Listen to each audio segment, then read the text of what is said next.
예, 안녕하십니까. 이유희 기자입니다. 예. 오늘은 지난 시간에 이어서 강제징용 문제의 역사적 사실에 대해서 한번 또 얘기를 나눠보겠습니다.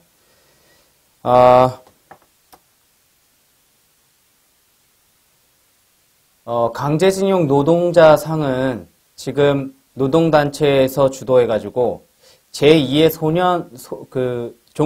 제2의 종군 위안부 소녀상처럼 상징화 작업이 진행 중입니다. 이런 상황에서 역사적인 사실, 과연 그 강제징용에 대한 역사적인 사실이 어떤가 알아보는 게 굉장히 의미가 있는 시간이라고 생각을 하고요. 지난번 방송이 나가니까 댓글로 어떤 독자분께서 일제강점기, 일본에게 침략을 당해서 지배를 받은 것도 슬픈데 왜 일본의 입장에서 일본의 주장을 방송을 하느냐, 그런 의견이 있었습니다. 그런데 제가 짚고 넘어가고 싶은 거는 이거는 일본의 입장이 아닙니다. 일본의 입장이 아니고 이거는 역사적인 사실을 얘기하는 거거든요. 오히려 역사적인 사실을 왜곡해서 어떤 이념적이거나 정치적인 목적으로 그 왜곡된 사실을 이용하는 세력은 오히려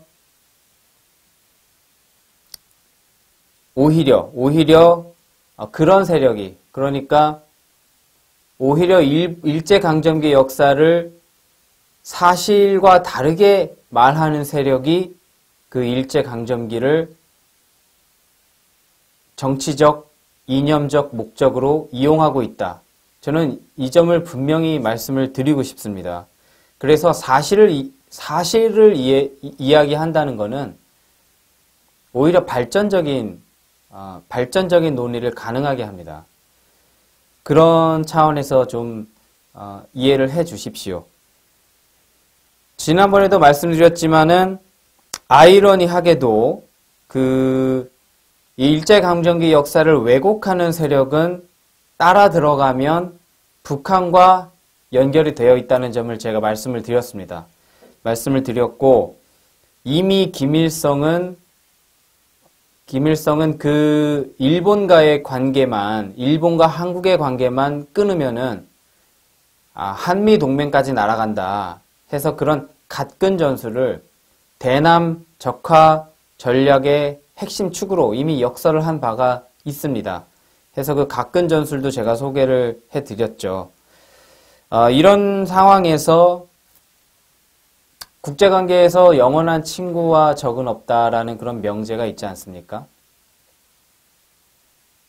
그런데 지금 상황에서 북한이 핵을 개발하고 핵미사일로 대한민국을 볼모로 잡으려는 상황에서 우리가 일본과 적으로 남는 것이 과연 현명한 일인가 생각을 해볼 필요가 있고요. 우리가 일본과 적으로 남으면은 이득을 보는 국가는 어디인가?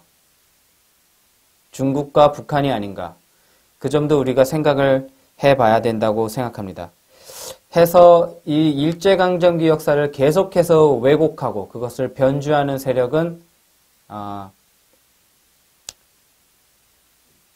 일본과의 한국의 단절을 원한다는 점에서 좀 경계를 해야 된다.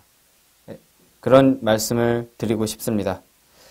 예, 그래서 오늘은 일본의 그 산케이 신문이라고 그 일본의 산케이 신문에 소개된 한국인 이우연 박사의 논문을 토대로 강제징용에 대해서 소개를 해드리겠습니다. 3개의 기사로 실렸는데 오늘 소개해드린 건 첫 번째 기사고요. 전 시기에 노무동원된 조선인과 일본인 사이의 임금차별, 그러니까 공식적인 차원에서의 임금차별은 없었다. 그게 역사적인 사료로 증명이 된다. 그런 내용입니다. 자, 일제시대의 징용노동 문제와 관련 좌파 시민단체들이 학적 사실도 왜곡해서 대대적인 반일운동을 전개하는 상황에서 이를 묵과하는 한국 학계에 근래 한 일본 언론이 뼈아픈 비판을 가했던 사실이 뒤늦게 전해졌다 해서 일본 산케이 신문의 기사를 저희가 허락을 받아서 소개를 한 그런 기사입니다. 일단은 간단하게 산케이라는 매체에 대해서 우리 언론들이 극우 매체라고 매도하는 경우가 많은데, 산케이는 극우 매체라고 단순하게 설명하기에는 그 역사적인 전통과 기자 정신이 상당히 우리가 생각하는 것보다 상당히 깊고 나름대로 충분한 그런 놀라운, 어쩌면 우리나라 최고 일간지들을 훨씬 넘어서는 그런 취재 역량과 기자 정신을 가진 매체라고 저는 소개를 해드리고 싶습니다.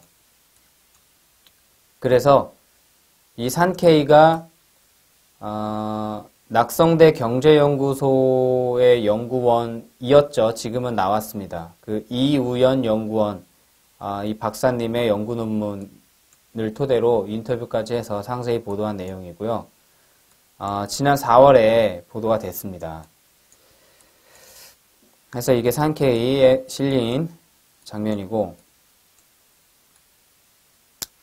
핵심은 이겁니다.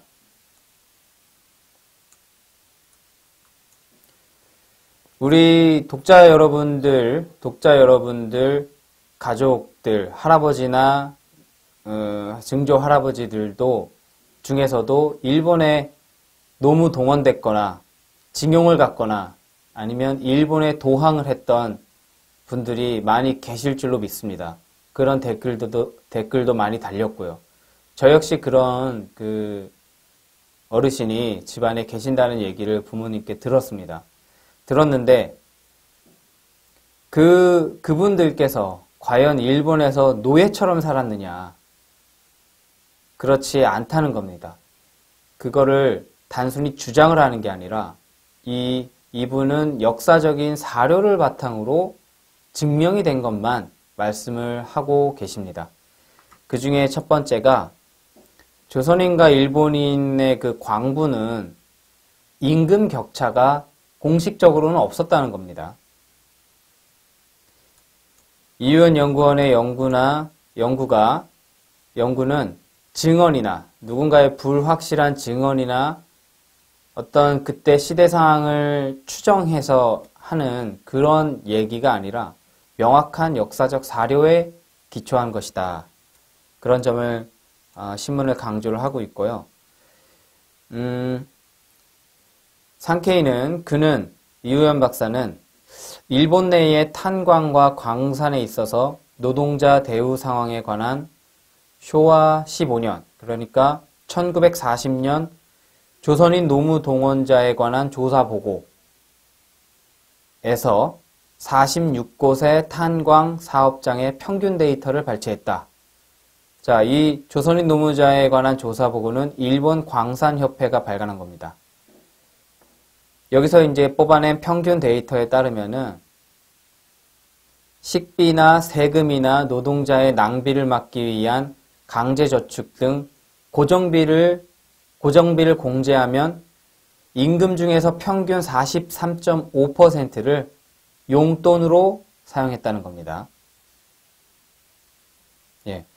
그리고 당시에 정부와 탄광회사 측은 조선에 있는 가족에게 송금이나 저금을 권장을 했지만 일본에 나와 있는 본인이 음식비나 도박, 양복 구입에 충당하는 사람도 있었다는 겁니다. 자, 한국 내에서 인식되고 있는 노예노동의 모습과 이 역사적인 사실이 얼마나 다릅니까? 노예면은 옷가지가 제대로 있겠습니까? 또 대부분의 언론 선동에 넘어간 일반 국민들은 임금이 지급됐다는 사실 자체를 모르는 국민들이 거의 대다수입니다. 그런데 임금이 나왔고 그 임금은 일본인과도 거의 차이가 없었다는 겁니다. 그 임금의 수준은 조선에 있는 면장의 3배에서 4배의 수준이 되는데 그것도 일본 회사에서는 그 현장에서 그 돈을 다 탕진하지 말고 일부는 일정 비율은 조선에 있는 가족들에게 송금하도록 권장을 하고 있었는데 그럼에도 불구하고 송금이나 저금을 하지 않고 자기의 그 음식비나 도박비나 양복을 구입하는 데 썼던 사람들이 있었다는 겁니다. 그게 역사적인 사료로 나온다는 겁니다. 자, 그러면은 조선인과 일본인의 공식적인 임금 격차가 존재하지 않는다는 이 역사적인 사실, 이거에 대해서 좀 더 구체적으로 소개를 해드리겠습니다. 이우연 연구원에 따르면은 1942년 히타치 광산에서는 조선인 출신자의 하루 평균 수입이 2.42엔. 그런데 일본인의 수입은 2.39엔. 그러니까 조선인이 조금 더 많았답니다. 이 시기에 히타치 광산에서는. 자, 또 메이지 광업이 운영하던 아카이케 탄광, 현재 후쿠오카 현에 있는데 이 탄광에서 1945년 1월달부터 7월, 그러니까 반년 동안의 평균 임금을 내보니까 조선인 노동자와 일본인 노동자 모두 4.82엔으로 격차가 없었다는 겁니다. 자, 이건 역사적인 사실입니다. 이러한 이우연 연구원의 연구 결과는 이제 일본의 아주 유명한 권위 있는 학술지에 에너지사 연구라는 권위지에도 게재가 됐고요. 한국에서는 2016년에 경제사학에도 발표가 됐습니다. 자, 그러면은 기존의 그 오해를 불러일으킨 연구들, 그리고 그 연구들을 변주한 언론들의 뿌리는 무엇이냐? 지난번에도 말씀드렸지만 조총련계 일본 사학자 박경식이 쓴 책 조선인 강제 연행의 기록, 바로 이 책이 그 원인이라는 겁니다. 이 부분은 지난번에도 설명을 드렸습니다. 자, 그 박경식의 오류가 뭐냐면은 사료는 똑같은 걸 이용했습니다. 박경식의 사료나 이우연 연구원의 사료나 똑같은데 박경식은 시대 상황이나 그 변수를 전혀 고려하지 않았다는 거예요. 그래서 사료를 오독을 했다는 게 이우연 연구원의 반론입니다. 자, 어떤 변수 오류가 있었냐면은 근속연수, 일단 조선인이 일본인보다 임금이 낮았다고 주장한 박경식의 그 책은 일단은 근속연수를 고려하지 않았다고 합니다.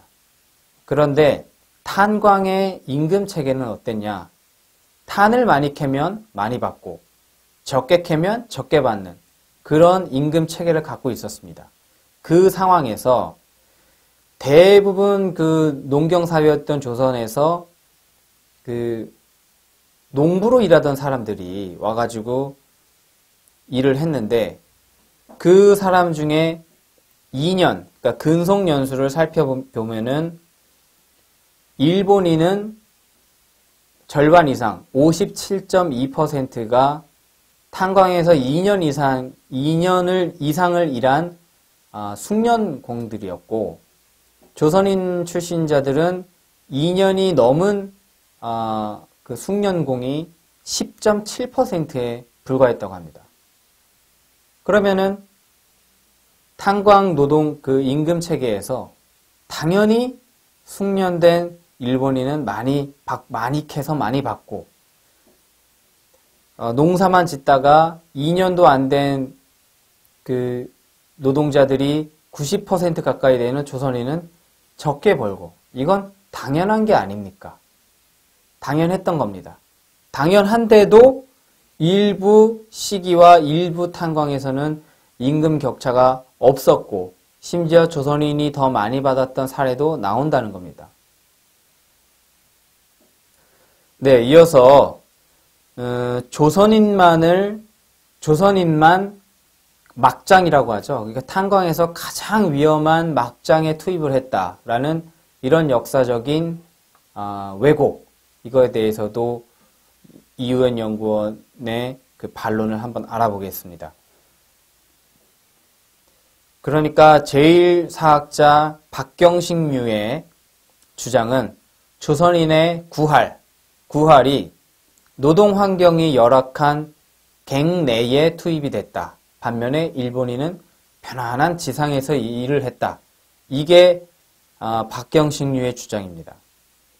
이 주장이 변주돼서 언론에서는 조선인만 갱 내에 투입해서 채찍질을 하면서 노예로 일했다. 이렇게 변주가 돼 있는 거죠. 자, 진실이 어떠냐? 이유연 연구원의 연구 전시기 일본의 조선인 노무 동원과 탄광의 작업 환경이라는 논문에 따르면은 조선인 출신의 갱내 노동자 비율이 높았습니다. 높았던 건 사실인데, 자, 높아진 그 원인은 일본 청년들이 빠지면서 자연스럽게 탄광 노동 수요를 조선인이 채우게 된 결과다. 이렇게 해석이 된다는 겁니다. 자, 그러니까 이 기사에는 언급이 되어 있지 않은 것 같은데 제가 이 논문을 읽어봤습니다. 그러니까 이 주장은 뭐냐면은 일본은 총동원 체제의 태평양 전쟁을 수행을 하고 있었습니다. 그 상황에서 일본인 청년들은 처음에는 전쟁에 나가는 청년, 노동 현장에서 일하는 청년 이렇게 나눠져 있다가 전쟁 막바지 1940년대쯤에 이르러서는 거의 전부가 전쟁터로 끌려간 겁니다. 일본 청년들이. 그런 상황에서 그 전쟁을 하려면은 물자도 생산을 해야 되니까 그 빈 공간, 그러니까 총을 들고 전쟁을 수행하는 사람들을 뒷받침하는 그 산업 공간은 조선인 출신의 노동자들이 채우게 됐다는 겁니다. 이거는 탄광뿐만 아니라 일본에 있던 그 당시 그 산업 현장에서 아주 공통된 현상이라는 거예요. 그렇기 때문에 탄광 내의 그 갱내 노동자 비율이 높아진 거는 일정 부분 이런 역사적인 그 노동 수요를 충족시킨 결과였다라는 그런 설명으로 저는 알고 있습니다. 해서 보시면은 또 우리가 주목해야 될 사실이 그 탄광의 갱 내에 조선인만 들어간 게 아닙니다. 조선인도 들어가고 일본인도 들어가고 비율은 조선인이 높았을지언정 일본인과 함께 일을 한 겁니다. 보통 그 노동 현장은 어떤 모습이었냐면 숙련된 노동자인 일본인이 채탄을 하고, 그러니까 곡괭이를 들고 채탄을 하고 기계를 가지고 채탄을 하는 거를 일본인이 하고, 우리가 흔히 알고 있는 탄광 노동의 전형적인 일이죠. 그거를 일본인이 하고 캔엔 탄을 담아서 실어서 나르는, 지상으로 나르는 작업을 조선인들이 주로 도맡았다고 합니다. 이런 분업 체계가 일반적인 탄광 노동의 모습이었다고 합니다. 자, 이런 산케이의 보도와 사실을 은폐하지 않겠다는 소신이 있는 학자 이유연 박사의 양심에 대해서 제가 기사에서 조금 언급을 했습니다. 이 부분을 한번 같이 읽어보고 이번 시간을 끝내도록 하겠습니다. 이유연 연구원의 논문들은 모두 다 사료를 바탕으로 합니다. 방대한 사료를 읽고 그것을 분석해서 쓴 그런 아주 역작이라고 할 수 있는 논문인데 국내 학계에서는 철저하게 배척을 당합니다. 그리고 보통 의미 있는 연구가 발표가 되면은 언론들도 주목을 해서 많은 기사를 내는데 이우연 연구원의 논문에 대해서는 비판적인 기사 단 한 건만 났습니다.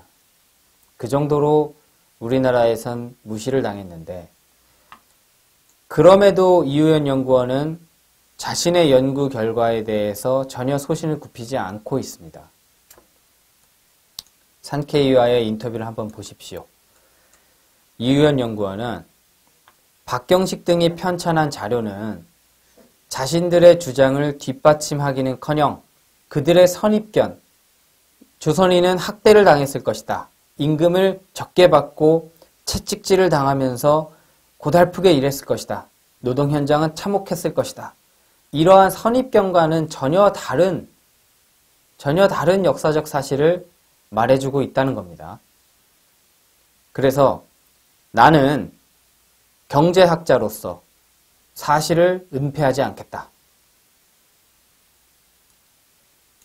실제로 이우연 연구원이 인용한 많은 자료들은 박경식 씨가 썼던 자료들과 많이 겹친다고 합니다.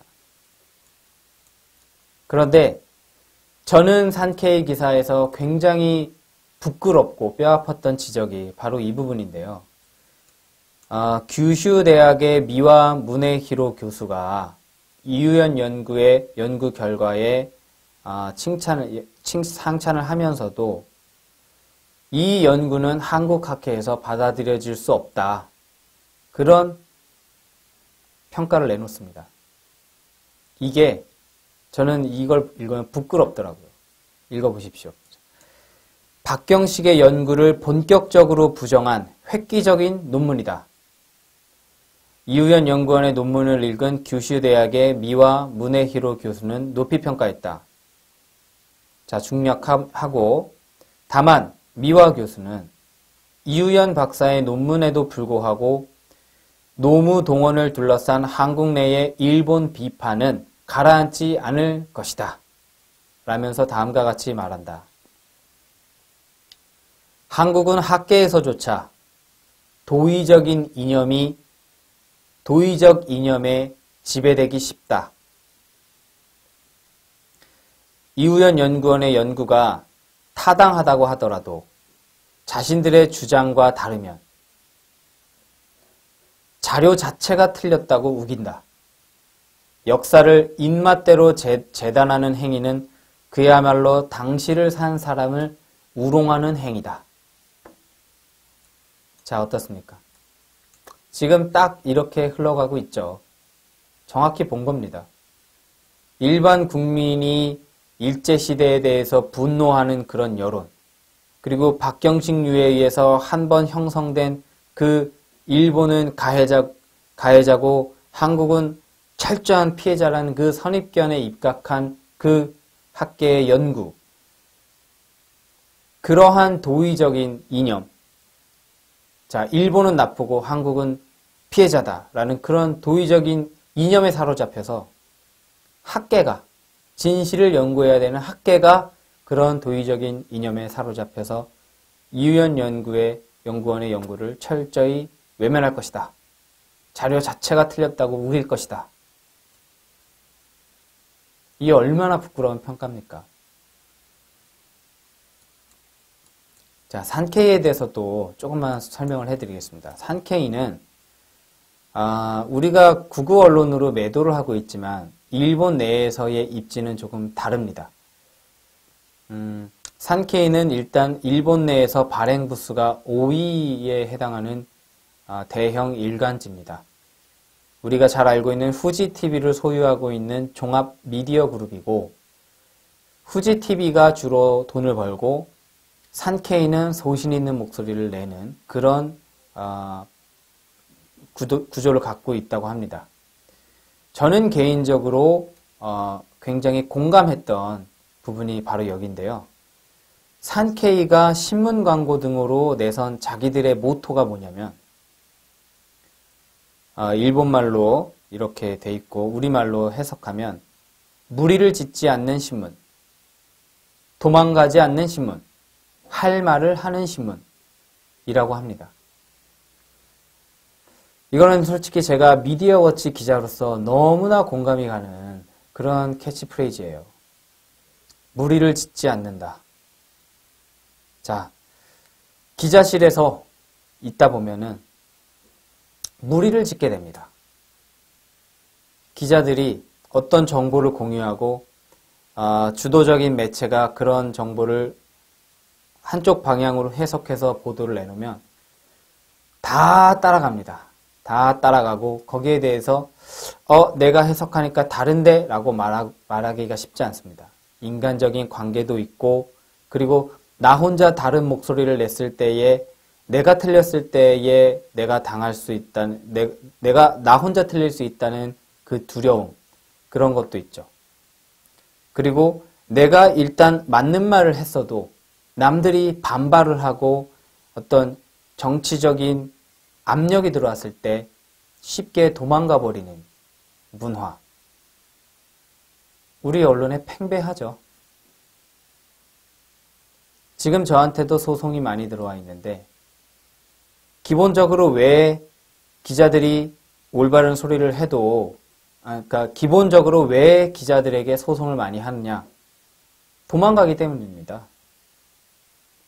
많은 매체의 기자들이 자기가 소신을 갖고 취재한 내용을 사실대로 써놓고 소송을 걸어버리면 취하하고 합의하고 도망가고 하니까 이제는 기자가 뭐만 썼다 하면 무조건 소송을 거는 겁니다. 심지어는 기자가 사실을 써도 일단 걸면 도망갈 걸 알기 때문에 아주 손쉽게 그 언론을 다루는 방법을 터득한 거죠. 바로 도망가기 때문입니다. 근데 산케이는 자신들에게 도망가지 않는 신문이다. 이렇게 광고를 하고 있다는 거죠. 또 할 말을 하는 신문이다. 이 기사는 제가 이 내용은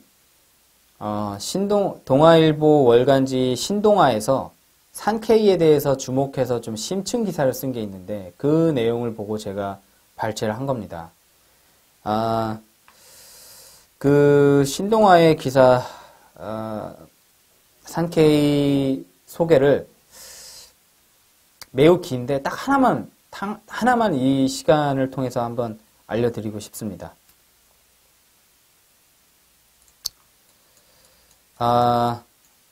일단은 산케이에 관해서 여러 가지 일화가 있는데 기본적으로 산케이를 우리나라 매체들이 극우라고 쓰는 거는 반공적인 스탠스 때문입니다. 이거는 산케이 스스로 부인하지 않는 겁니다. 산케이의 그 주요 논조 하나는 분명하게 반공이 있습니다. 그 점이 저희 미디어워치와도 일맥상통하는 그런 스탠스인 거죠. 그런데 산케이가 중국의 문화대혁명을 취재한 방식을 보고 저는 살짝 큰 감동을 받았어요. 자, 보십시오. 일본이라는 나라는 제국주의를 지냈고 그 제국주의를 반성하는 그런 입장을 취하고 있기 때문에 자기들이 침략한 국가에 대해서 좀 조심스러워하는 그런 문화가 있다고 합니다. 그래서 이걸 일본말로 다테마에라고 하는데 공손하게 처신하는 일본인의 습성과 결부돼서 특히 일본은 중국 정부에 대해서 좀 저자세로 하는 그런 문화가 있었다 그래요. 지금은 좀 많이 바뀌었는데 그래서 중국에 파견되는 일본 외교관이나 특파원은 베이징 정부의 비위를 거슬리지 않는 인사로 뽑는 그렇게 뽑으려고 신경을 많이 쓰는데 그런 사람들을 그러니까 친중 인사들을 일본 내에서는 차이나 스쿨이라는 은어로 부른다고 합니다. 그런데 자 1960년대에 일본 언론계에서는 공산주의와 사회주의에 아주 묵시적으로 이렇게 좀 동조하고 좋게 바라보는 분위기가 팽배해 있었다고 합니다. 우리나라 지식인이나 일본 지식인이나 그때 사회 분위기에서는 그런 게 있었던 겁니다. 그랬는데 중국이 문화대혁명에 들어가자 일본의 대다수 언론들은 인간 개조 실험이다. 균등한 사회를 만들고 숭고한 이상을 실현하기 위한 움직임이다. 이런 식으로 문혁을 높이 평가했다 그래요. 그런데 산케이의 기자 시바다 미노루라는 베이징 특파원은 아주 적나라하게 문혁을 비판을 했답니다. 자, 문혁은 문화 파괴이며 인류에 대한 죄악이다. 문혁은 모택동의 권력 투쟁에 지나지 않는다. 라고 썼답니다. 지금은 뭐 정확한 판단이지만 그때 시대 분위기에서는 이런 평가를 내린 매체가 산케이밖에 없었다는 겁니다. 때문에 산케이는 베이징 지국은 폐쇄를 당하고 그 기사를 쓴 기자는 추방을 당했답니다.